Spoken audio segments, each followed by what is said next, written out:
महर्षि अगस्त वैदिक संस्थानम के ज्ञान पटल पर आप सभी का स्वागत वंदन। पिछले पाठ में हमने आद्य भक्ति परंपरा के आचार्य रामानंद जी महाराज का स्मरण किया था। उसी क्रम को आज आगे बढ़ाते हुए माह दिसंबर 2022 के निर्वचन का मैं यहाँ पाठ करता हूँ। रामानंदः स्वयं रामः प्रादुर्भूतो महीतले। श्री राम भद्र के चरणों में प्रीति रखने वाले और तुलसी मानस भारती के संस्थापकों में प्रमुख श्री नंदावल्लभ लोहानी ने माह नवंबर के निर्वचन पर कुछ महत्वपूर्ण तथ्य और प्रश्न उपस्थित किए हैं। अतः यह मुझे यह सर्वथा उचित प्रतीत होता है कि उन बिंदुओं पर सम्यक चिंतन करते हुए पूर्व की विषय वस्तु पर आगे केंद्रित रहूं। मुझे यहाँ यह भी स्वीकार करना है कि भारत में सामाजिक समरसता के सूत्रधार वैष्णव परंपरा के परमाचार्य श्री रामानंद जी महाराज की आदि भूमिका का उल्लेख एक चर्चा में सर्वप्रथम श्री लोहानी ने ही किया था, जिसने मुझे इस विषय पर विचार करने के लिए प्रेरित किया। पहला प्रश्न इस तथ्य को लेकर है कि गोस्वामी तुलसीदास के गुरु श्री नरहरिदास श्री रामानंद जी महाराज के ही शिष्य थे अथवा वे आदि आचार्य के शिष्य अनंतानंद के शिष्य थे।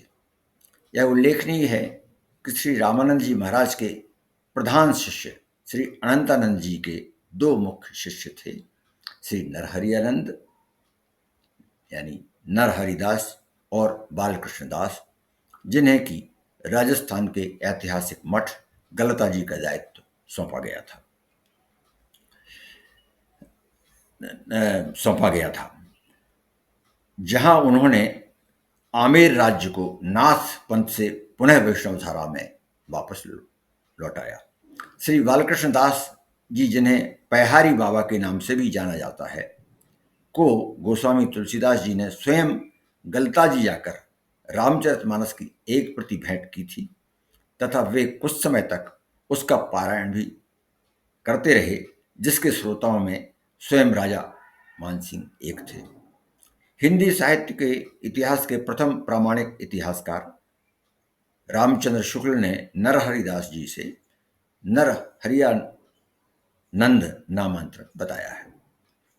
विकिपीडिया के अनुसार भी नरहरिदास 1852-1623 ईस्वी रामानंद जी से दीक्षा लेने के बाद नरहरियानंद बन गए।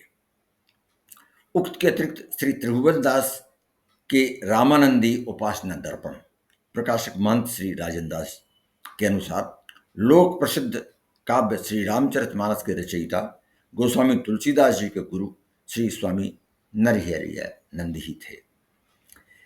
गीता प्रेस गोरखपुर का भक्तमाल विशेषांक वर्ष 2013 पृष्ठ 264-65 में भी उल्लेख है, काशी पहुंचकर नरहरि जी ने पहले स्वामी जी के प्रधान शिष्य अनंतानंद जी का दर्शन किया और दीक्षा के लिए प्रार्थना की। स्वामी जी के आदेश से अनंतानंद जी ने नरहरि को सविधि श्री राम मंत्र का उपदेश किया और उनका नाम नरहरियानंद रखा।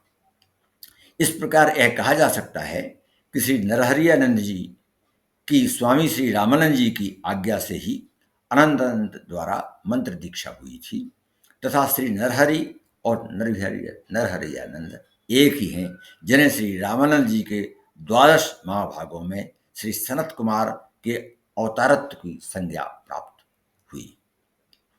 वैष्णव परंपरा में श्री रामानंद जी को तो साक्षात राम का ही ऐसा अवतार माना जाता है, जिसने भारतीय समाज को संगठित और संरक्षित करने का अप्रतिम कार्य किया।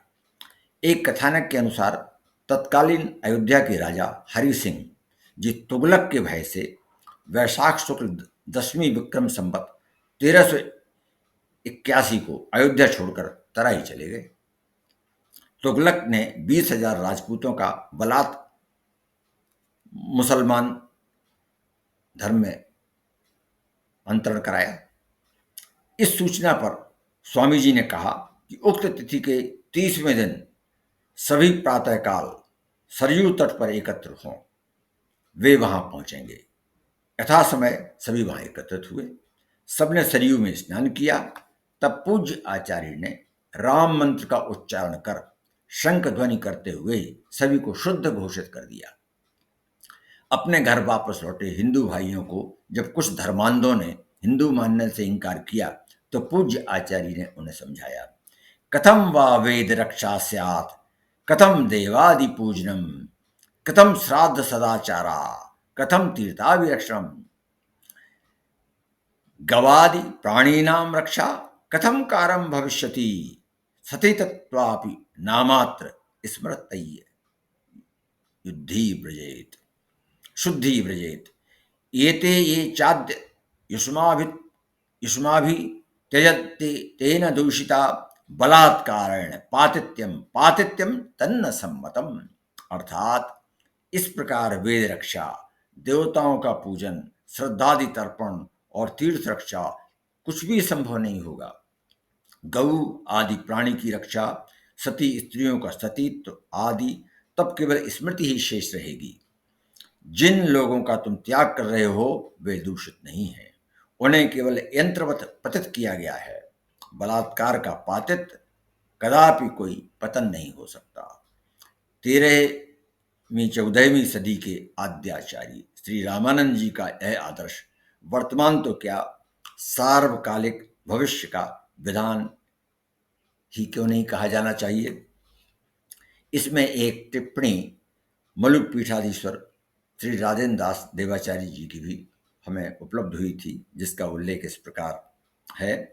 श्री रामानंद जी महाराज ने स्वतः एक देदीप्यमान सूर्य के समान कमलवत सभी वैष्णवों के लिए वैष्णव बताव भास्कर सिद्धांत ग्रंथ की रचना की है, जो सभी आस्तिकों के लिए आज अवलंबन का कार्य कर सकती है। हरिओम हरिओम। बहुत बहुत धन्यवाद।